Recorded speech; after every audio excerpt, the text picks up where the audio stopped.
About 50 years ago, an astronaut returning from the moon experienced things that he couldn't find a scientific explanation for. So, with some colleagues, he launched a new science focused on the mind and how it works in the body and across space and time. It's the field of Noetics, where the tools of modern science are used to help us understand how what we think and feel affects us and the world around us. Now, this is Dr. Ruth Miller's Noetic Moments from the studios of KXCR Community Radio in Florence, Oregon.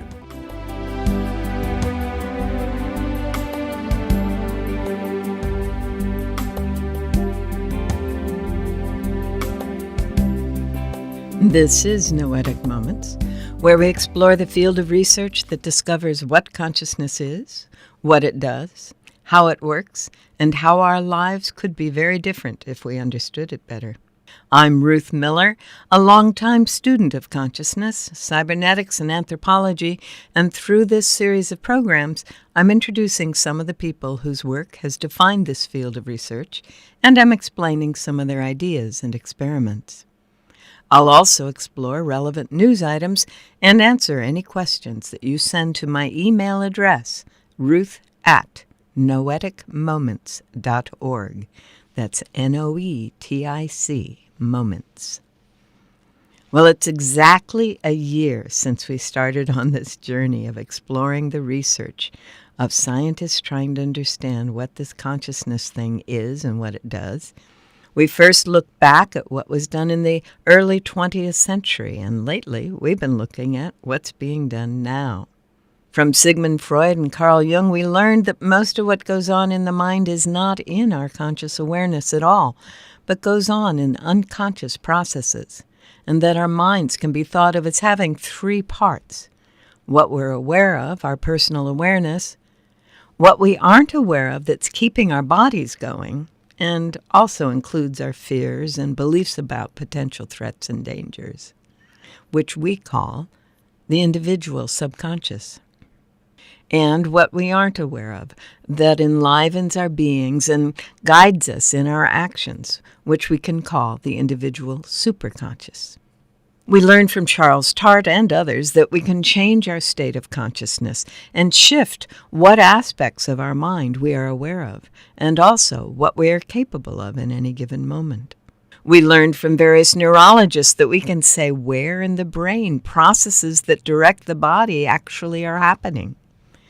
We also saw that the responses in our body to both our individual mental activity and what's going on around us happen far faster than nerve impulses or chemicals can travel through the body, which means they aren't all originating in the brain. So it turns out that many scientists have come to accept that what we call mind is not the product of the electrochemical activity of the brain, but is in fact the activity of a kind of field that surrounds and permeates the body. And we're going to talk about that quite a bit today. That understanding means that the brain is actually a receiver-transmitter that receives messages from the mind and transmits them to the body. And it receives messages from the senses and transmits them to the body and the mind. We also learned that the brain modifies what it receives from the senses and from the mind to fit past patterns of experience that are stored as hardwired connections among the neurons, according to Begg's principle that neurons that fire together wire together, which means that we are seeing, hearing, feeling what we expect to or believe we will. Some of the experiments we looked at demonstrated that what we call the individual mind continues to process for as much as several hours, even when the brain and heart are flatlined, and the person has been declared dead, which may be why most reports of that time do not fit the past patterns of experience stored in that person's brain's neuronal connections. So mind is a field, a pattern of informed energy that exists during and after the body is functioning. It develops with the body and brain as the subconscious, and is being told by the sensory parts of the brain what the world out there is like in our personal awareness. Now, every field has a unique pattern of vibration that makes it different from other fields. And some experiments have demonstrated that people, and some animals, who have minds that are vibrating along the same patterns, that is, resonate with each other, are able to sense when the other is focusing attention on them or about to come home. Experiments by the Institute of Noetic Sciences and Rupert Sheldrake demonstrate that the body changes when someone we're connected to turns attention our way, even when we can't see or hear them doing so. Beyond all that, we've learned that mind affects other kinds of matter besides the bodies that we occupy and that the people we resonate with occupy. In the famous double-slit experiments in quantum physics, where the subatomic building blocks of the universe show up as energy or matter depending on whether a mind is present to observe them. It's also demonstrated in the readouts of random number generators on the network of computers run by the Global Consciousness Project. And all of this helps us to understand how it is that our bodies' environments shift and change as people change their thought processes, what they're focusing on in the personal awareness part of their consciousness. It also helps to explain the placebo effect, or mental or spiritual healing, how a care provider's belief in a treatment can help a patient receiving that treatment experience healing. Nowadays, a growing number of scientists are seeing all this information and are describing our individual field of mind as part of a larger field, a global brain, or a noosphere, or in Carl Jung's terms, a collective consciousness. And more scientists are equating that larger field with the quantum, zero-point field out of which all matter and energy arises in this orderly system that we call the universe. This is what Ervin Laszlo calls the Akashic field, using the Sanskrit term for the reservoir of data and information and memories that is underlying all that is. Based on all of this, these last few weeks, we've begun to explore some of the more popular ideas of how the mind can work, including the way the universe reflects what we've been focusing on in what's often called the law of attraction, and the way we can access the information in that Akashic or quantum field through our insight, intuition, and the increasingly understood process of channeling. You can catch up on our past shows on the KXCR.net archives. Click on the little cloud up on the banner at the top of the screen if you don't see the link. And on our website, www.noeticmoments.org, where you'll also find links to the clips, the books, and the authors that I mention. Well, as I said, for the past couple of shows, we've been looking at some of the recent research around the process of accessing the information in the larger mind of which ours is part. Much of the research of the past 50 years has demonstrated that mind is a field of pattern energy within a larger field, and it's been influenced, or even led, by a Cambridge biologist, Rupert Sheldrake. Recently, he and a neurologist from Spain had an interesting conversation on the subject, and I thought I'd share some of that with you today. Well, they haven't really found engrams at all. They've tried many times, but failed many times. The most spectacular failure was at the beginning when Carl Lashley, the great American neuroscientist, tried to find where the memories were stored in the brain by training rats and monkeys to learn new tricks, then cutting out different bits of the brain. He found if he cut out all the brain, they couldn't do anything, but that simply proved they were paralyzed without a brain. But he could cut out large chunks of the brain, right, left, top, bottom, front, back. And the loss of these large brain regions didn't affect their memory. So he couldn't find memory anywhere localized in the brain. And similar experiments by a researcher called Boycott with octopuses showed the same thing. He could cut out various bits of their brain and they still remembered. And as he put it, memory seems to be both everywhere and nowhere in particular.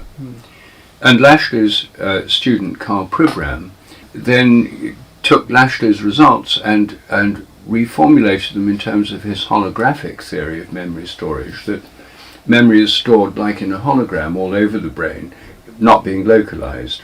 So the idea of being able to find a localized trace was given up as a result of that research. So Rupert Sheldrake is telling us that there is no place in the brain where memory is stored. Isn't that interesting? All of these experiments over the years to try to identify the spot where the memory of our first anniversary of something event would be stored doesn't exist. Clearly, what memory is a field that permeates and surrounds the body and gives us access to all of our past experiences. Now, Rupert Sheldrake is famous for his theory of morphic resonance, and we've talked about it, that living systems with similar resonating energy fields will tend to learn and evolve in sync with each other. Rupert Sheldrake conducted a study in which a group of English school children were asked to learn and memorize 3 different Japanese rhymes. 1. A popular rhyme known by millions of Japanese. 2. A meaningless series of Japanese words arranged to look meaningful. And 3. A brand new Japanese verse created expressly for this study. Keep in mind, none of these children knew the Japanese language, and neither Sheldrake nor the students knew which rhyme was which. The result was that the children were able to learn the popular, well-known Japanese rhyme much more quickly than the other 2. Therefore, we conclude that these results support Sheldrake's hypothesis that this rhyme was connected to a well-formed morphic field, developed over a considerable period of time, which subtly enabled these children to learn the rhyme more quickly via resonance. That is to say, over a period of time, a mutual resonance had been established between human organisms and this field, which unconsciously supported them in learning the rhyme. If this interpretation is correct, it would imply that human beings regularly entrain on a subtle level to various informational fields that make daily tasks much easier to learn and master through an incredibly refined and as yet undetectable form of mutual resonance between field and organism. Yale professor of psychology Gary Schwartz conducted a study in which he used 24 three-letter words commonly found in the Hebrew Bible, as well as 24 three-letter words found only rarely in the same document. He also created a shuffled version of each of these words.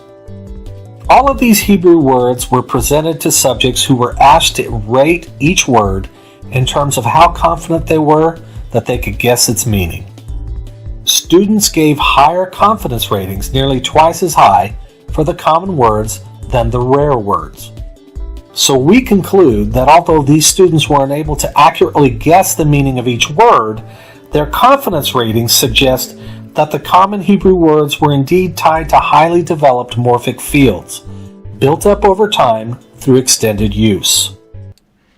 Our patterns of thought and feeling in the body and in the world around us are shaped, in part, by the patterns established by the previous thoughts, feelings, and actions of other people. In a field of memory that is more than our individual memory, and we have access to and affects us all the time. Isn't this marvelous? There is one mind.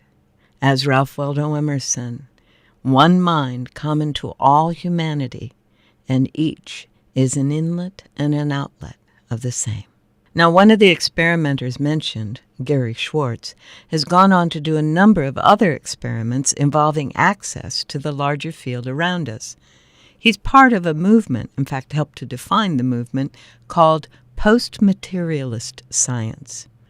Now, we've talked about this a little bit in the past, but a materialist says that everything is caused by a material action, a chemical or physical action. And in the body, that means every experience the person has in a body is determined by what's going on chemically and physically. Now, he's done massive research into the traditional studies establishing why this cannot be so. I'll let him tell you about it.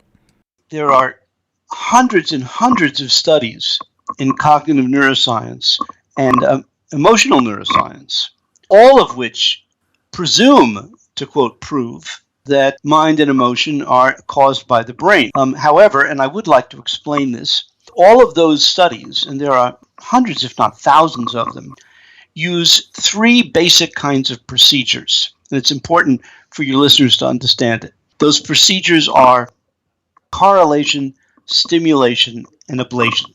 Now, what does that mean in plain English? Correlation means, for example, they'll put electrodes on the occipital cortex, then they will, let's say, shine a light and show that there's a change in brainwaves, typically a reduction in what's called the alpha frequency, alpha blocking, in the back of the head.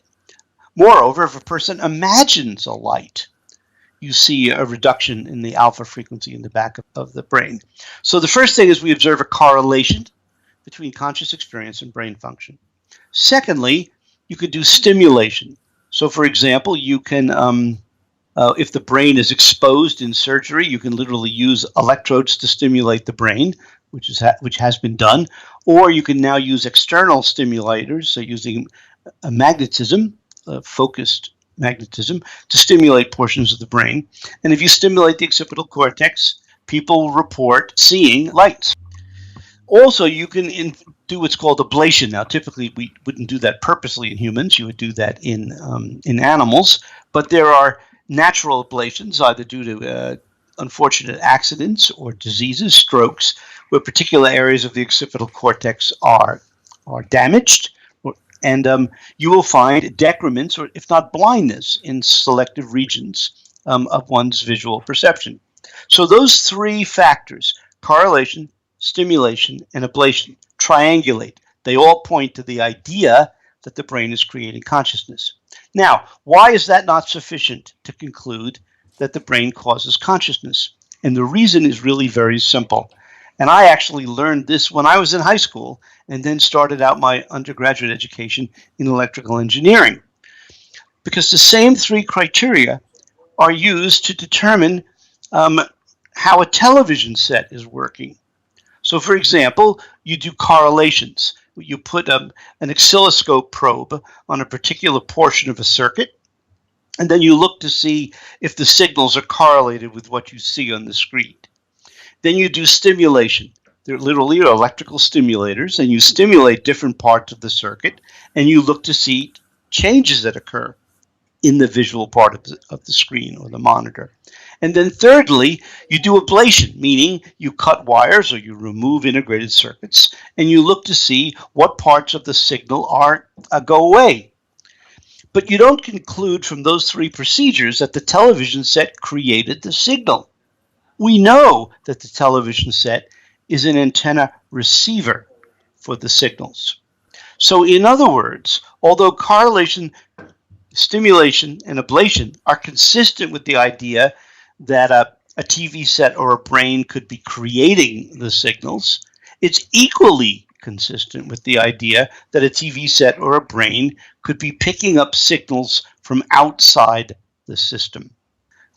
Is so important for neuroscience and the brain, because if the brain was the creator of consciousness, then when a person's brain died, their consciousness would cease, case closed.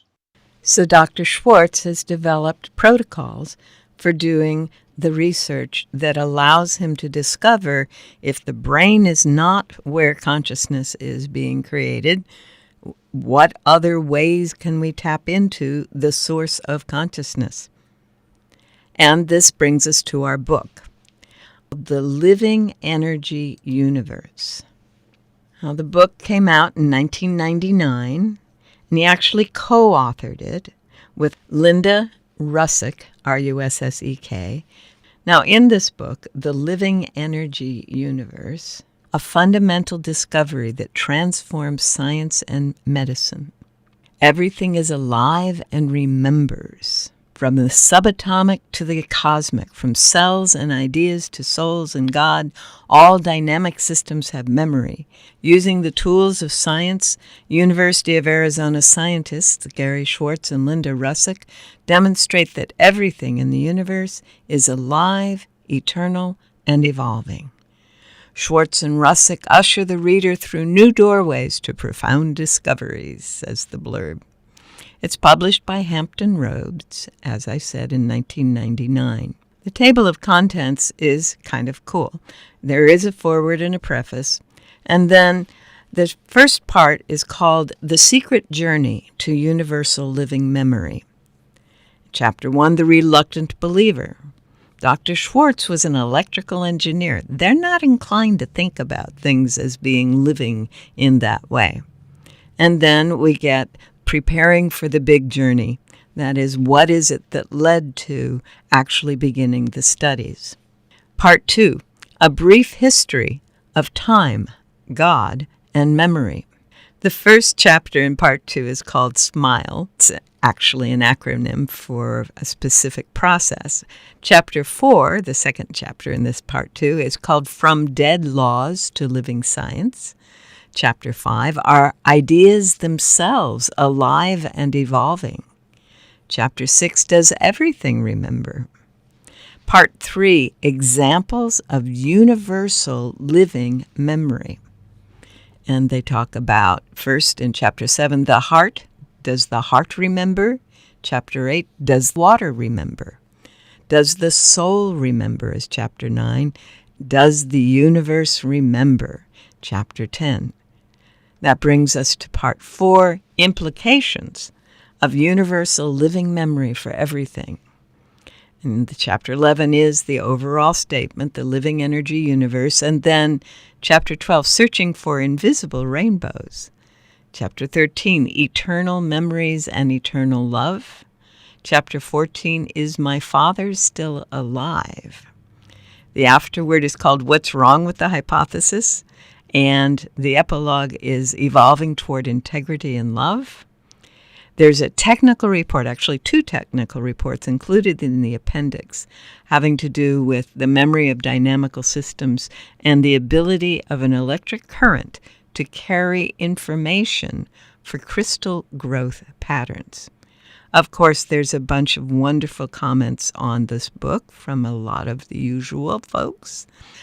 Gary talks about his background in the feedback systems and his relationship and interest in Rupert Sheldrake's work, as we've talked, and he talks about all these other marvelous people that if you've been following this field, you will have seen worked, Andrew Weil, Larry Dossey, and a number of other folks. So in that Part 1, that first chapter, it was called Reluctant Believer, and the subtitle is How a Yale Professor Stumbled Upon the Universal Living Memory Hypothesis and Kept it hidden for 13 years.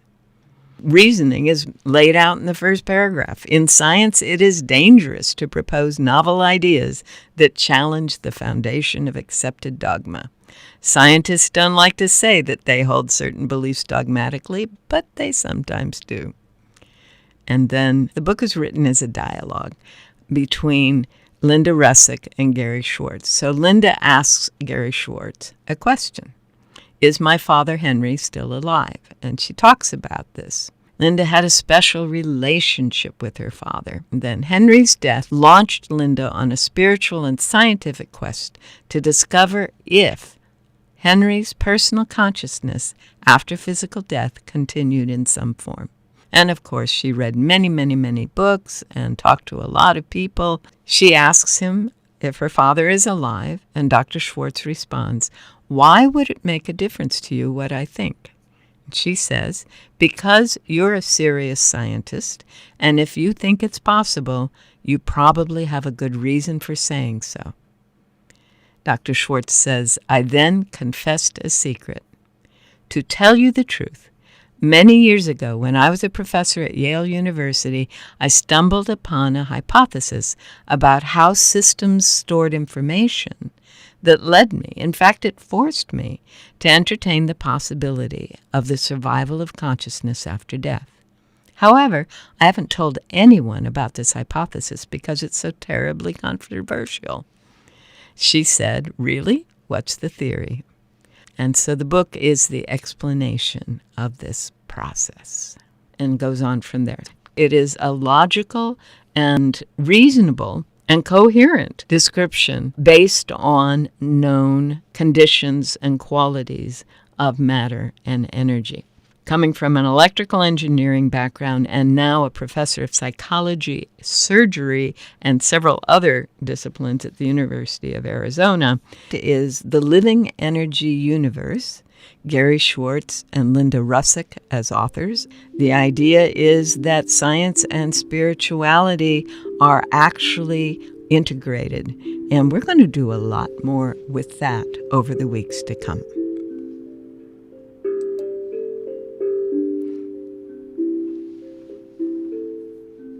Well, if you just tuned in, you are listening to Noetic Moments, the show that explores what consciousness is, what it does, and how our lives could be better if we understood it more fully.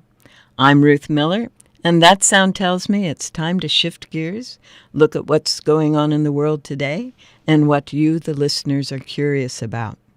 There's a whole new world of interest in something called cerebral spinal fluid. It's in the research news a lot these days, and there's wonderful new studies that are defining where it is and what it does in the body and how it contributes to our sense of who we are and our relationship with the infinite worlds around us. I'm going to spend a lot more time on that, but you might pay attention to the possibilities of cerebral spinal fluid in your awareness until we get together for our next show, because we are out of time for today. But remember, you can continue this exploration on our website, www.noeticmoments.org, where there's a list of the titles and of the shows, and of all the resources we refer to on the show.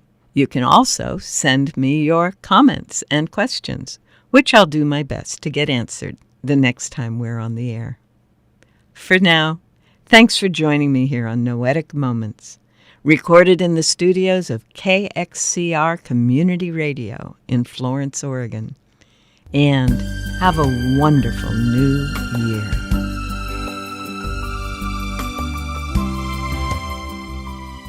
You've been listening to Dr. Ruth Miller's Noetic Moments. This program is produced in the studios of KXCR Community Radio in beautiful Florence, Oregon, supported by you, our listeners.